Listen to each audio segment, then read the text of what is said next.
Hello everyone, welcome back to my channel. নিয়ে আসলাম মজাদার সরিষা শাক রেসিপি।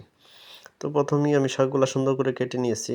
কেটে নিয়ে কিছু পানি এবং লবণ দিয়ে শাকটাকে সিদ্ধ করে নিচ্ছি। এখন একটা স্ট্রেনারের সাহায্যে আমি শাকগুলাকে জড়াই নেব।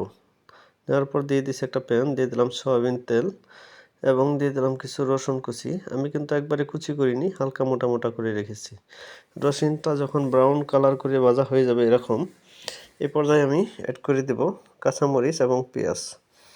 এটাকে সুন্দর করে ভেজে নেব ব্রাউন কালার করে। যখন এরকম ব্রাউন কালার হয়ে যাবে তখন আমি সেই শাকগুলোকে ছেড়ে দেব। ছেড়ে এটাকে আমি সুন্দর করে ফ্রাই করব। দেখেন, কোনো প্রকারে যেন পানি না থাকে। ভালো করে ভাজা হয়ে গেলে এটাকে আমি তুলে নেব। দেখেন, আমি দেখাচ্ছি আমার শাক রেসিপিটা কতটা ইয়ামি হয়েছে আর কতটা জুসি হয়েছে।